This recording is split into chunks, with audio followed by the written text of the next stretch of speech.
Good evening, friends and family, and thank you for coming to another night with Repair, Restore, and Grow Black Communities behind Black business.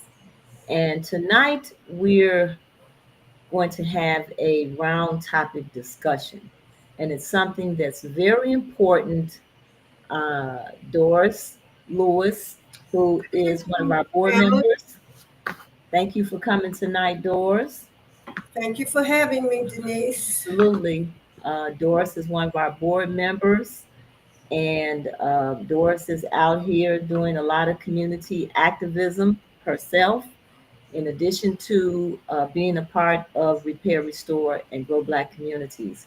And so, this is a subject matter tonight that we want to discuss, and it is dealing with the erosion of our culture. And I don't know how much people are paying attention to it. I don't know how much people are aware of it or how much we realize the significance of our survival and this issue of losing our culture is. And so this is a discussion that we want to have. As you know, we are a nonprofit organization and we're working to enhance the awareness and support of our Black businesses. And in supporting our Black businesses, we want that dollar to circulate in our communities so our communities can thrive. But at the same time, that's an economic issue. We have an even broader issue around the erosion of our culture. And so we want to talk about that tonight. I do want to mention that Repair, Restore, and Grow Black Communities, as you know, we support our bookstores, and our bookstores are very important to our organization, and we feel that they're very important to our communities because that's where our information is. That's where our history, the archives of all that we have done are in our books, and they are archived in these books, and we need to be reading them. We need to be knowledgeable about what's in these books. And we have some wonderful bookstores here in Chicago. Our bookstore of the month continues to be uh, Brother Say Cool and the Frontline Bookstore. You can go to frontlinebooks.com, and he has a plethora of books on his website. So we ask that you go to his website and support Frontline Books. And you can go to our website at rrgbc.org and view all of the Black bookstores that we have listed here in the Chicago area and support them. And if you're in other cities and other states and you have Black bookstores that we recommend that you support them for your benefit, just as well as you would spend dollars with businesses in your community. The benefit comes back to you. So, supporting our bookstores is supporting our community, is supporting yourself as an individual that lives in our community. And we do still have our book giveaway with the book about Haile Selassie. If you go to our website at rrgbc.org, we name that book, we describe that book, we let you know that if you become a subscriber, then you can become eligible to win a copy of that book. It was recommended by Brother Sekou. And Brother Sekou always recommends the philosophies and opinions of Marcus Garvey. As we know, Marcus Garvey uh, worked very hard to address issues in the Black community back during his time. He tried to go back to Africa, and he has some very thought provoking ideas, and there's some very detailed information in that book about how we can proceed forward. Brother Sekou was on our podcast last week, and he talked about doing for self. And that's a lot of the ideology around the work of Marcus Garvey. So please go to our website and check out our bookstore. And we also ask you to go to our website and sign our petition, Save Black Bookstore Chicago org at change.org. That's Save Black Bookstores Chicago at change.org. Sign that petition as we will be beginning to, once we have 1,000 signatures, to address the issue of getting local dollars from our local municipalities to support our bookstores. And then finally, we are great supporters of the Southside Community Federal Credit Union, which is located at 55th and Wentworth. They have been in our community for over 20 years. They have a lot of services to offer for small businesses, for you as individuals, in terms of different types of loans. And you can also get financial literacy support. A lot of people do not know how to manage and maneuver their finances, do not know how to deal with these different loan companies or acquire certain loans. And you can get a lot of information from the Southside Community Federal Credit Union. Just like any other banking institution, in order for them to thrive, they need you to open up accounts. So please open an account at the Southside Community Credit Union, Southside Community Federal Credit Union, and give them an opportunity to use your dollars to support our communities. We have a lot of our money sitting in the major banks, the Chase banks, the Citibanks, the Bank of America, and so on and so forth. And they're using our dollars to invest, but apparently not investing in our communities like they should.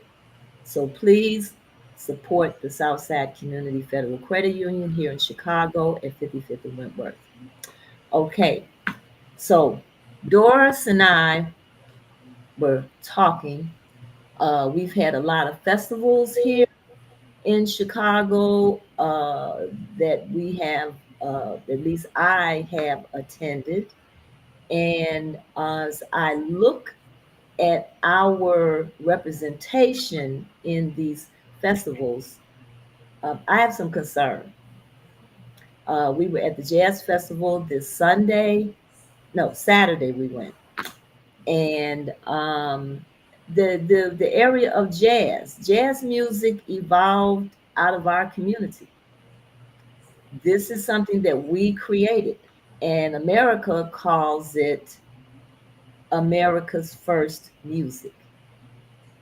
Now we have jazz events coming up where you will see Asian American jazz music. I find this insulting, and the reason being, Black people created jazz. You never heard them say Black jazz music. Now, when you go into some of the many of the jazz clubs, you'll see Charlie Parker picture on the wall. You'll see John Coltrane's picture on the wall, and so on and so forth. But you never hear them give credit to Black people for creating this music. Now you have other people tagging their names onto it. And when you go to these events, you begin to see less and less Black musicians. And so I see this as a part of just one faction, really, as far as the erosion of our culture. And so this led to a number of discussions with other people who are seeing the same thing. And we know that gentrification has played a big role in the erosion of our culture. And so that's why I asked Doris to come on tonight. Doris has a historical perspective, having lived here in Chicago as long as she has, and having been a part of the Chicago Public Schools as long as she has, and has been a part of the civil rights movement and many other movements that have occurred here in this country. And as we know, America would not be what it is if it had not been for the participation of Black people. And so many people seem to not see us. We're invisible. We did not have anything to do with creating this. And so this is what we want to talk about tonight. So Doris, I'd like for you to start out our conversation in terms of where you would like to talk, and we'll have this conversation. Well, it's a conversation that is well overdue. And I guess right now I'm just feeling so fatigued from all of it. I call it cultural rape. Our culture has been, is being raped by everyone. In addition to it being raped by everyone, we're just willingly giving it away. You know, you talk, I've been in venues, circles where you hear us, when you see a white boy playing a trumpet, we just seem to get so excited about that.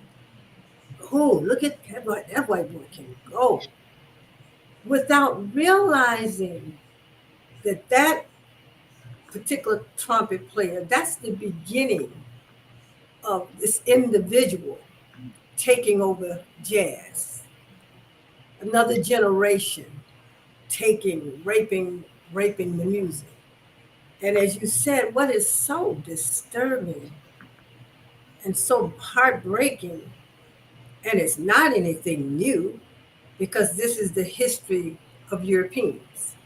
Their history is about raping and taping, taking and co-opting other people's culture. And that's what's going on with the jazz. Now, they haven't so much delved into the gospel. I mean, you see it here and there, but we still pretty much got control of that. But when you go to the jazz, when you go to uh, little rock and roll, that started back with Elvis Presley. And we know doggone well, he is not the king of rock and roll. And then, well, the classical music, we started all that. You know how much it took for us to break into that. So it's a continuation of our culture, whether it be music, language, style. It's a continuation of our culture being taken, being raped, being robbed, being co-opted. It's unending.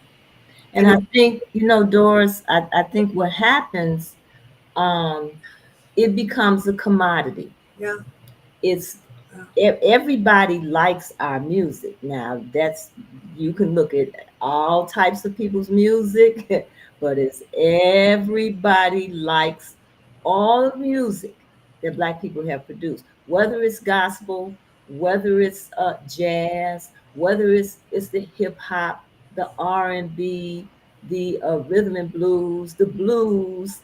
Everyone everything. enjoys Yeah. our music. I mean, they just And that's and they enjoy our culture. yeah, Period. and that's fine, Yeah. but it becomes commodified. It's like, okay, if you're gonna, it's just like back in slavery. If you were a slave and you had a talent, your talent belonged to the slave master.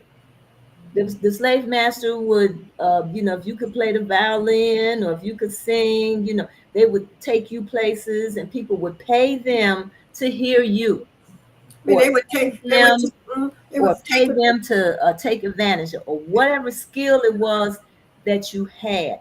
That is something that it seems like we have not been able to change. And now, even though, okay, we're not slaves like in chains, It's a but continuation. still the same thing happens. And so the question becomes, I mean, I think and both of us we were saddened by what we witnessed on Saturday. There was this brother up there, you know his name. The brother was, I mean, very good, very, I mean, just excellent. But then, and then they presented, they gave out, I think, like three certificates or three awards. And this is affiliated with Chicago public school system.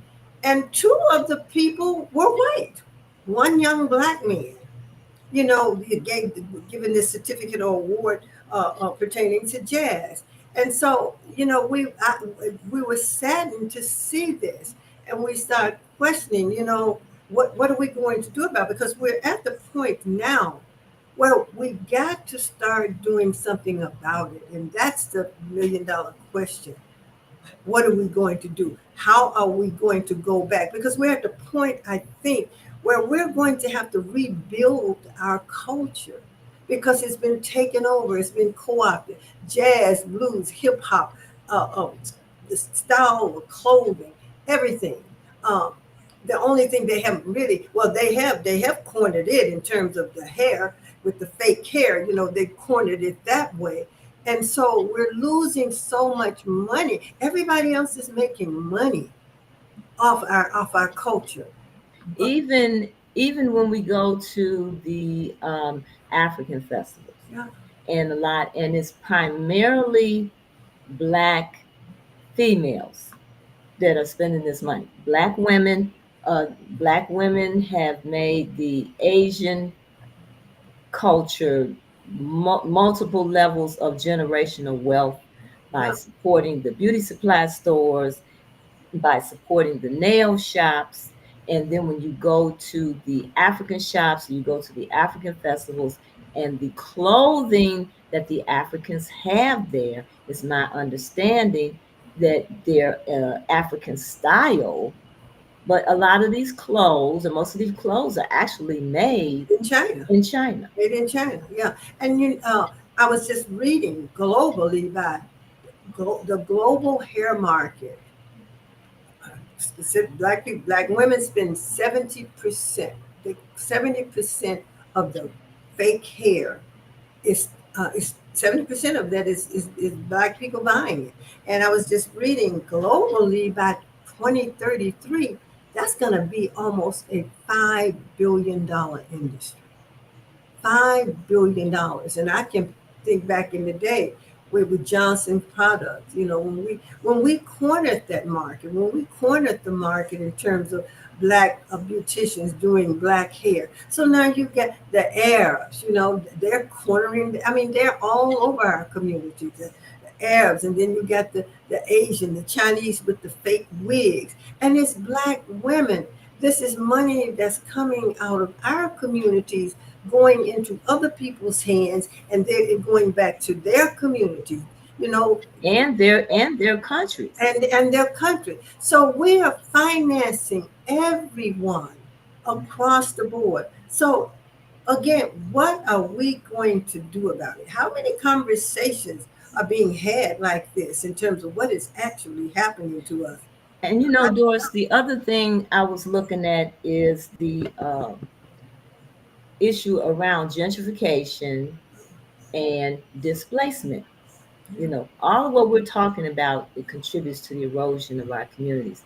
And with the gentrification, not only, okay, we can look here in Chicago, we can look at, areas like Bronzeville, and even South Shore, or the North Kenwood area. And we can say that white people are moving into these communities, but then we have a greater number of black people that are moving into these communities. Black people who have more money because they can afford these homes in Kenwood and in Bronzeville because they're expensive. The rent is more expensive. So they're able to afford it. So black people are coming in with a greater position of wealth and displacing the culture themselves because of the money that they have and the lifestyle that they want to live. And do they actually respect, honor, and continue the practice of our culture as they do this? And then too, another thing, we used to have these venues in the black community. So now, like over South Shore, you used to have a big jazz festival over there.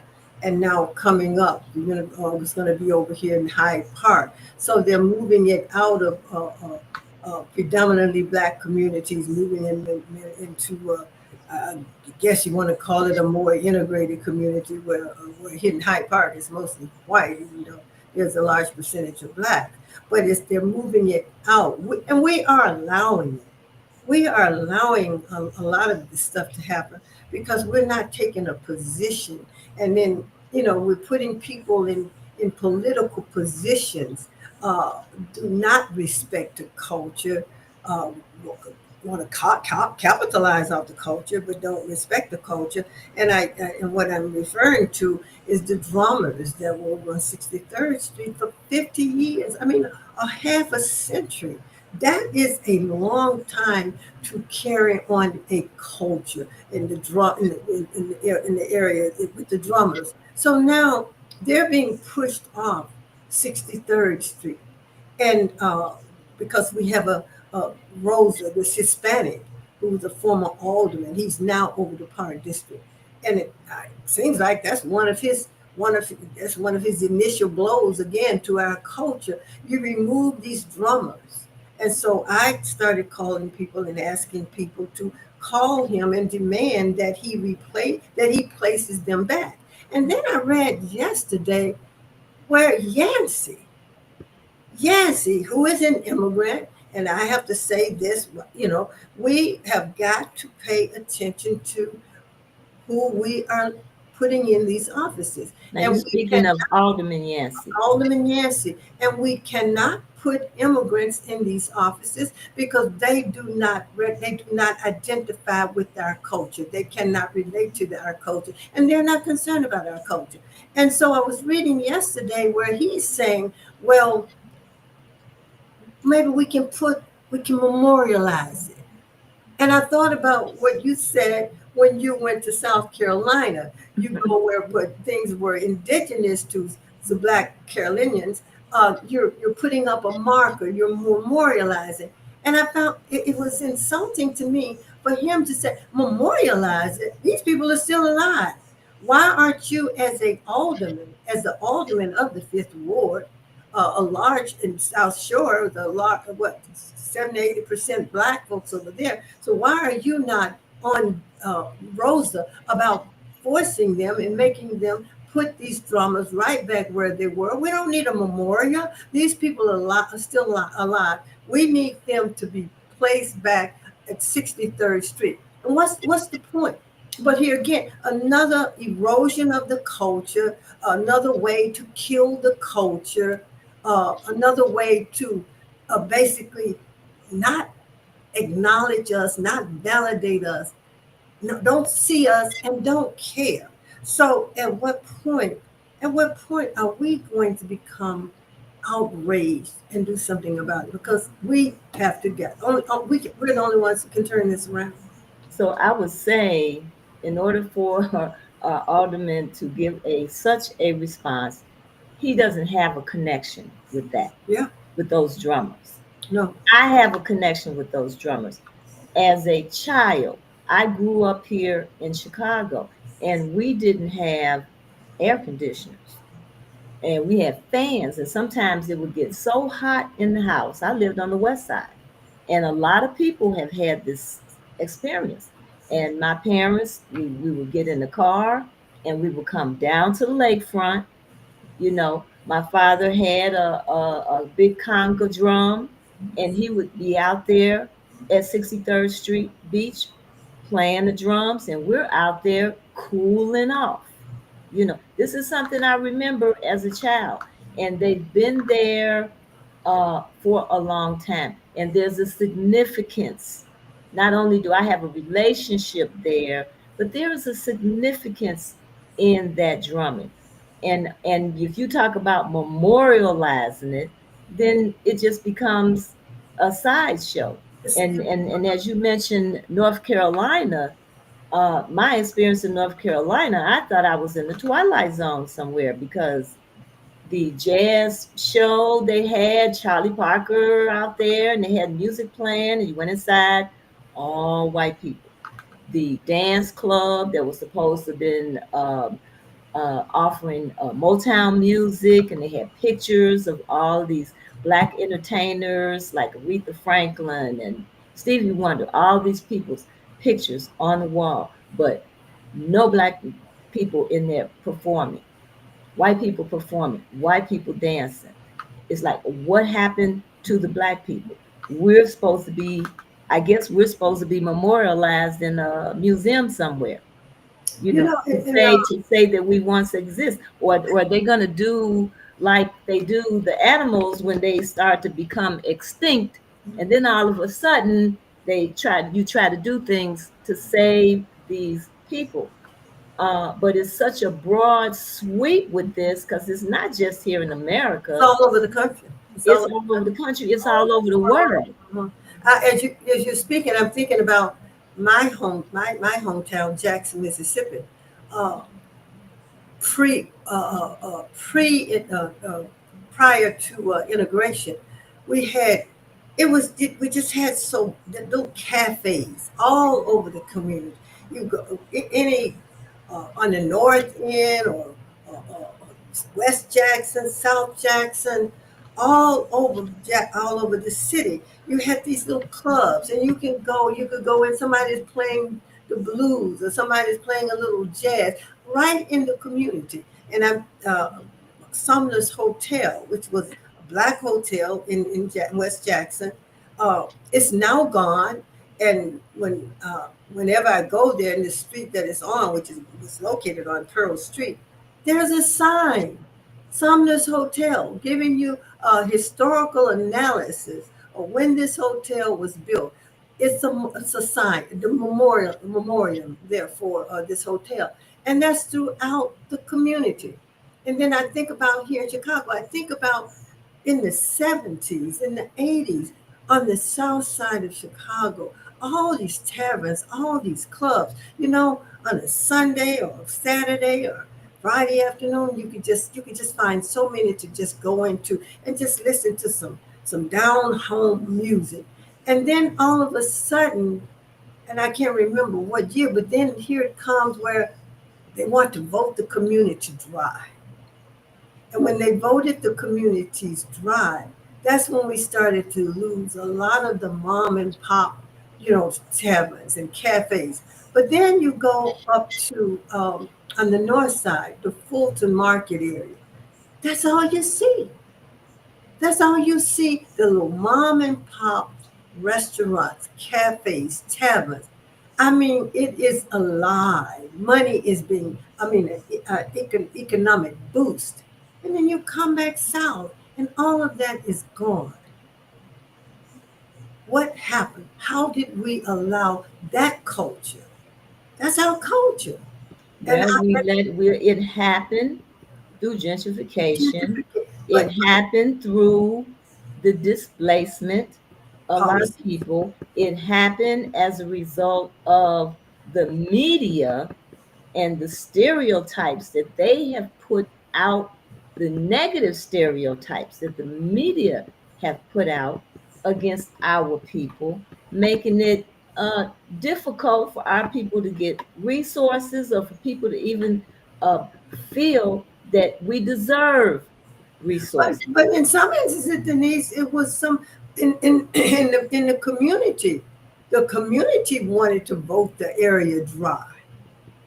This Well, now it's one thing to vote them dry and to say we don't want to have liquor.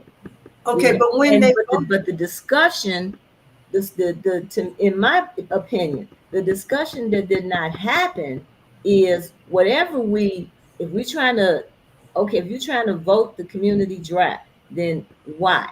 You have some concerns about loitering, you have some concerns about violence and what have you. So why is that happening? yeah, It's not just the drinking, but yeah. why are these people out on the streets drinking? Why isn't something else happening for these people so they don't have to be out here on the streets drinking? The conversation about how to sustain our culture in whatever kind of change it is that you're going to make. That was not had. It's just do something about it. Yeah. We create all this chaos, and then we're going to do something about it. But no one, even back in the 60s, when I would say, well, maybe in the 80s, when all of the Koreans and the Arabs started to come into this country and come into our communities and open up these stores, who was there in terms of black people, and these were not immigrants, these are our own people saying, okay, we will allow these people to come into our communities, but they cannot disrupt the stability of the black economy here because this dollar needs to stay in the community. They didn't do anything about that. Conversation, that conversation was not had. They didn't do anything about that. And And it then, wasn't had when they started to build up Bronzeville and more black people who would had a little more money were able to come in and buy these properties. How much of the conversation was had then? yeah, well, and then, once, because, and I never could understand. You hear, well, we want to vote it dry. I could never understand why, because at that time, in some of the areas that I'm thinking about, there was no violence, there was no disruption. So then when you voted it dry, then you going over to Evergreen Park to have your events. And you because you can't buy alcohol where you came from. So you go to Evergreen Park and to with your events, and so you can get a drink. And so you're putting money into that economy, and you're taking the money out of your own community. But it's interesting to me, okay, just like when we were working to try and help save 111 Food and Liquors on the West Side.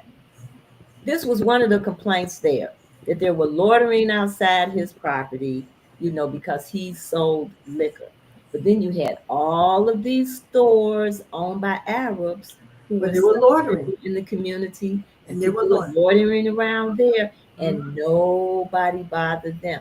But Mr. Searcy's establishment, after almost 50 years or more in the community, had to be closed. There's not an And Arab. and it became a food desert Uh-huh. because he had groceries. There's not an Arab store that I have gone by and you didn't have loitering. Not one that I have gone by in our communities, And that doesn't have liquor. and that does not have liquor, and they're selling hardcore drugs out of those stores too. So again, what are we going to do about it? What is the plan? Is there a discussion beyond us about what are we going to do? How are we going to win, and how are we going to rebuild our culture? Because here again, that's a part of our culture. And interesting, they don't do that to other cultures. They don't just dove into just eradicating and co-opting and taking other people's culture. It is ours. So what is it about us that they see and that they know that they can do and be successful at doing it in terms of taking our culture? Well, I think it goes back again to slavery. They see the richness of our creations. They see the richness of our music, our style, and they see opportunity to make money off of it. So, but And where so we are continuing to be usury no matter where it is. Even if you go to it's Africa, usually it's your you go to Africa, went to see and visit the Maasai, always wanted to visit the Maasai tribe.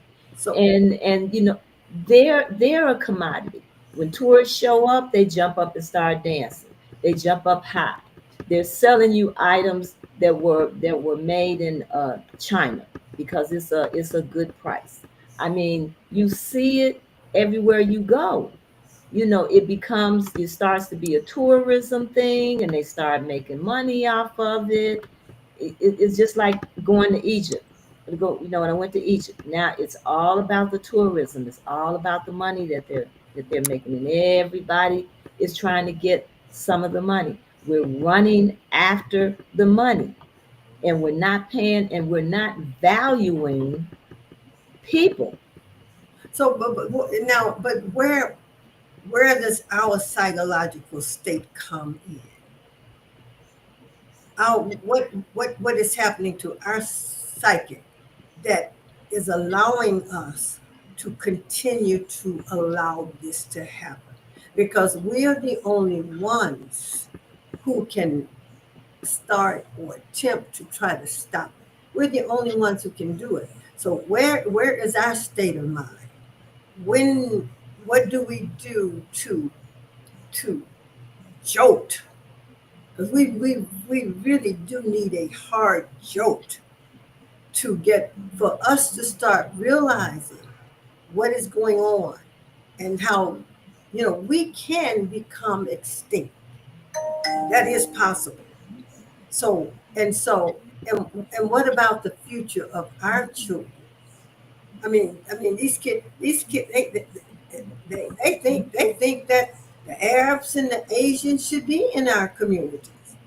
It's the natural to them. They don't see the significance of seeing one of their own being in these stores. They cannot make that economic connection. They cannot connect those dollars and say, you know what? Um, this is money that's being taken out of our communities, or this is a job that I could have in the community if we had black business men and women in the community as we had back in the day, because we did employ our children. Our children can't even begin to have that, make that connection, because that's not a conversation that's going on in the home, in our communities, in where we are, period. Those conversations are not being had. So here we are creating another generation of consumers, not owners, but consumers. I mean, these people are making billions. It's a commodity, billions and billions and billions of dollars off. So when does the conversation begin in terms of, it's time for us to recapture to in our culture in order to for us to continue to exist and pass something on to our children. That's the conversation But I I want think to the have. education is very important. The freedom schools, the people who are having, black homeschooling. I think that is a place that people need to begin to invest. We have to look at not just buying, but what are we investing in? What can we invest dollars in that will also help our community? I think we have to look at more. We see having something, um, is about how much I can acquire, how much I can buy, how much I can have, how many things I can have. But to also see part of your money going towards how can I build and strengthen what is around me, what is of me, what part of this world is about me, and how I can invest in that. So I can have some pride in what I see. I can acknowledge what I see. Other people can will acknowledge what they see. But also our institutions have been so weakened.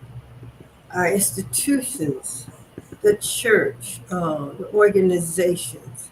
Well, the The, church was never really ours because the church was used well, but to from the, lull us to sleep. I but think a lot of people are going back into, even African religions. They're looking at, some of the religious practices that Black people had in the past before they got into this form of Christianity that people are practicing now. well, Um, I'm not so much talking about the religion. I'm talking about the church was instrumental in building communities. And so by the churches being so co-opted now, a lot of with these 501c3s, we don't the church is not building like I'm accustomed and historically I know But it's done. the church has to have an ideology Yeah, to do okay, that. They have to have a certain ideology to do that. okay, so And the ideology that they have is not about freedom. yeah, so how, but so, and here again, but No. I use the church because the church is one of our biggest institutions. So I mean, how do we get the church back to that kind of ideology that we once had? And as a result of that, we were able to, I mean, we were able to build whatever we built whatever we needed, whether it's entertainment, spiritual upliftment, or whatever. We did it, but those institutions are lacking. You don't see that going on, and I know why it's not going on. But how do we how do we tap back into that and have conversations with these institutions about how vital a role they play in terms of returning this around? Well, we have talked about um, we have talked about where people are in the scheme of things. And during that time when the churches were doing what they were doing, you have mentioned yourself even that Black people were more in the same boat in Yeah, terms a lot. of Yeah, the regardless. discrimination and the harsh treatment that they were receiving. And I think today it's being masked. It's being masked in Black people's ability to get into all of these interracial relationships. It's being masked in, Black people having a sense of feeling that there is freedom when it's really not. I think we're looking at things, and we're not looking at things realistically because we're still having the same conversations that were being had back then. Yeah, yeah. It's not a different It's not conversation different today. at all. It's not. It's no. But the way society is set up now, there's so many illusions that we're operating under. Do you think it's possible for us to turn this around? I think it's possible. I think because of who we are as a people, the United States would not be this place where everybody in the world is running to come to had it not been for the Us, for contributions us, that we for have us, made. We have fought. I listened to Brother Tariq Rashid the other night, and he talked about all of the wars that we fought in. And everyone, they were able to be successful. The everyone. civil rights movement that we started and pushed through, that helped the white woman, that helped people with Immigrants, disabilities, that helped the cats and the dogs, it helped everybody. that helped the immigrants and everybody coming over here. It's been our resilience. It's like it's our responsibility as a people to make the change, and we continue to fight in spite of. It looks a little more hopeless because now we have more people amongst us who look like us, who we think are one of us, that's on a totally different page, and we've got more things today than people had back then. I think too. I think too. What's beginning to turn the tide a little is we're being attacked. The immigrants, they're coming in here and they are attacking us. They're belittling us. I was looking today, I can't remember that man's name, but it's been all on the social media this week. And he's got a doctorate. I think he teaches at, I guess, some university here. But he's making this statement. We have no culture. Black people have no culture. And so, we can tear that apart. Well, first of all, he's an immigrant. I think he's from Ghana. Where's your culture? And I think we are beginning to put it back on them again, on them. Okay, you're saying we don't have a culture. Where is your culture? Because But that is because they do not see, they do not understand the contributions that we have in terms of America being what America is today. they If don't. Black people were to wake up tomorrow and back up and say, you know what? We're not going to spend our monies in these institutions anymore. We're going to take our dollars out of these banks. We're not going to go into any more of these Arab stores and Korean stores and even the African stores, or what have you. These people who think they have it good in this country will no longer have it good. And that's what we're going to have to do. I mean, See, oh boy, I don't know how we're going to do that, but I'm just saying they don't see the relevant, they don't see it, or they're perpetuating the not seeing it by making sure that we don't move out of position. Because just like remember with when they tried to build Africa Town in Detroit, it was the Asians, it was the Greeks, and all those people the who were Arabs, there was. and the Oh, Arabs. they protested, they fought, they did everything to push back because they knew they're depending on us spending money with them. Mhm. But we have got to make these people share in some of the profits. You can't walk away with all of the profits. You cannot continue to do this. And And that's for everybody. That's for the Arabs. That's for the Asians. That's for the that's for the white people. That's for the Africans. That's for the Hispanics. That's for everybody. To respect what we bring to the table. To respect that. That's what has to happen. And we don't seem to have leadership you know, that's willing to talk about that. And then the news media puts all of this, mud on us by focusing on all of the crime when we know most of the crime in this country is perpetuated by white people. When they want to put us in the poverty pot, when we know most of the people that's on welfare in this country are white people. yeah, yeah, But that's not what the the media puts media, up. the media, So we have they're doing these violence against us, sabotage when we try to progress, the news media and, and what they do. These are the things that we're fighting yeah, against. So when you say, can we get through this, to have to go through this on such a continuous level and at such a magnitude, yes, we can. The fact that we're still standing, yes, we can.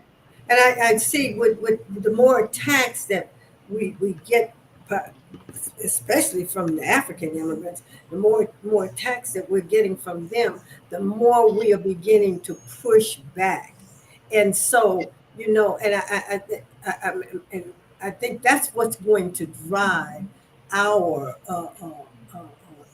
need and our desire and our willingness and our understanding that, well, we got to push back on this, because if we don't push back on this, then it's going to continue. It's not going to get any better. That's And right. And we we had the can't conversation.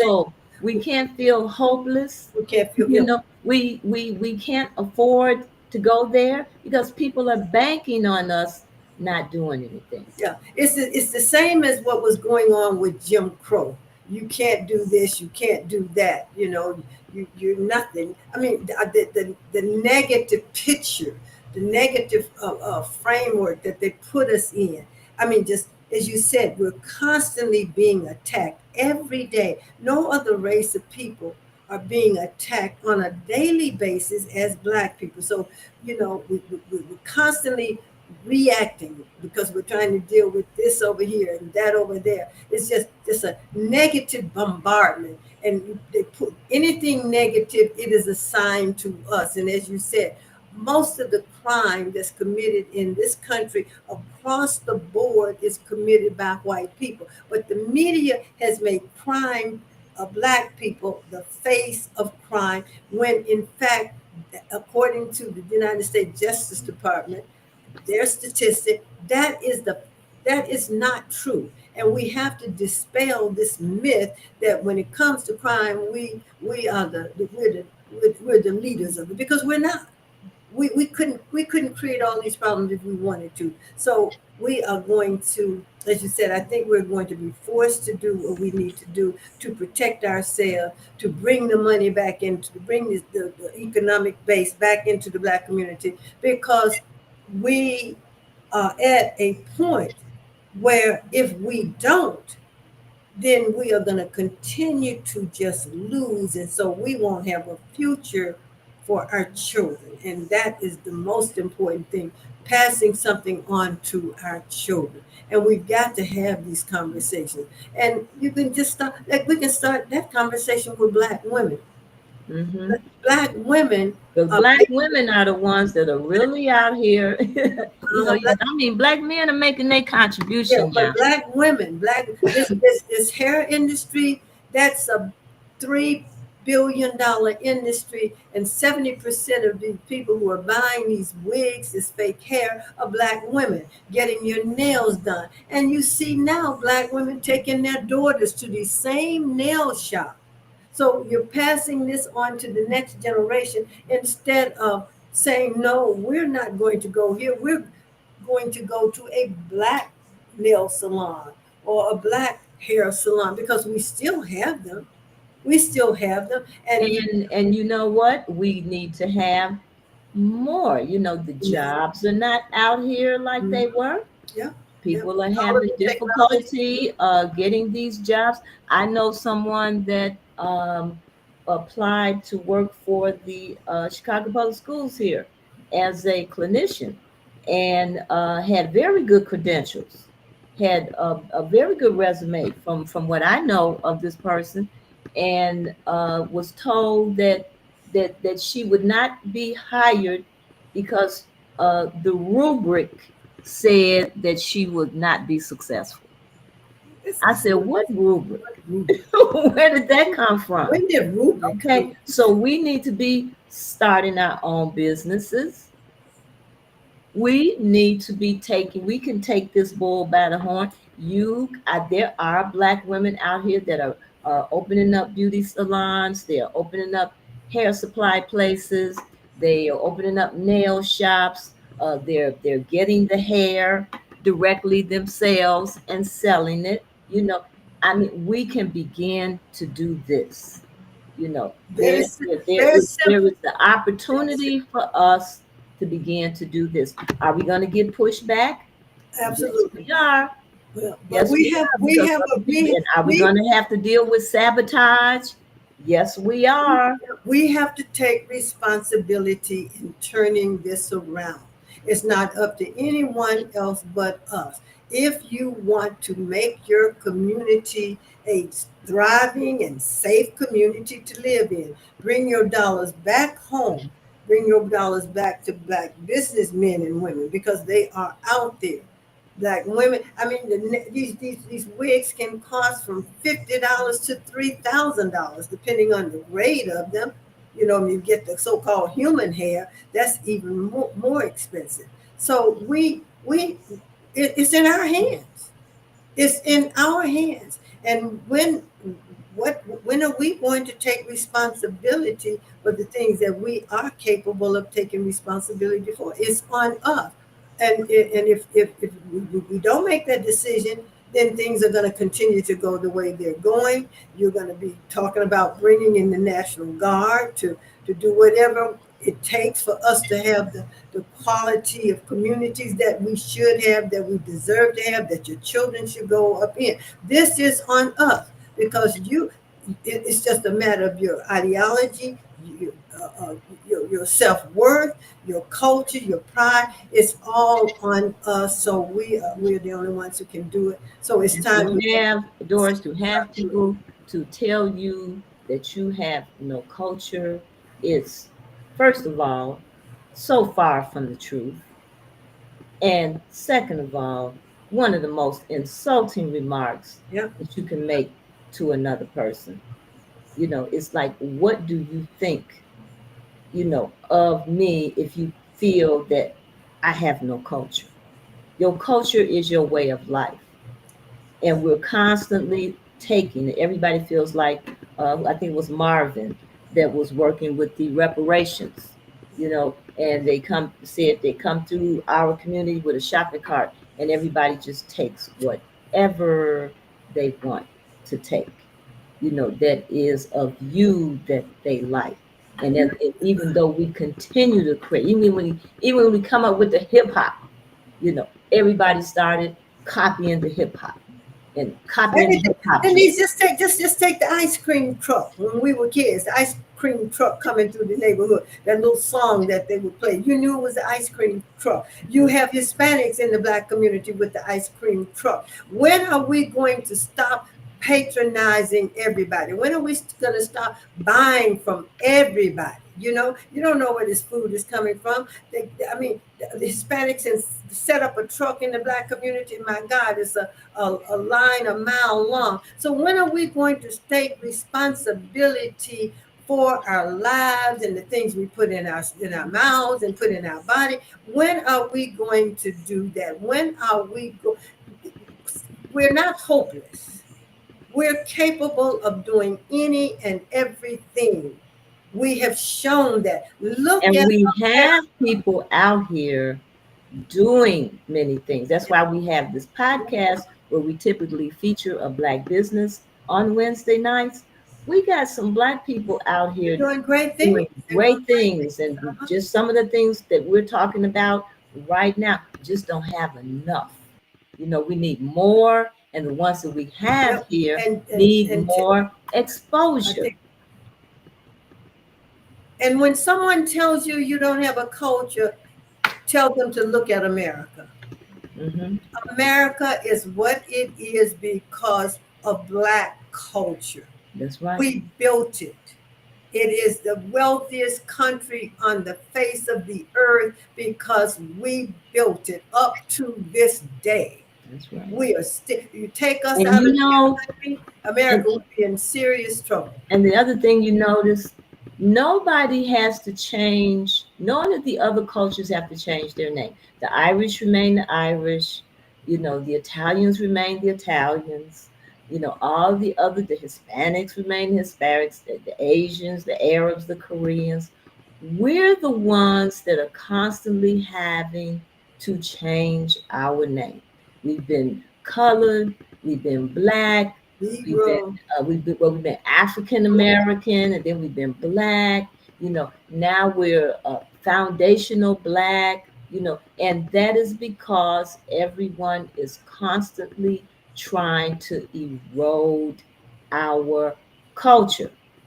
and to show you the significance of us in spite of everything they have done. And they have, believe me, they have done everything conceivable to destroy us, and we are still here. That's right.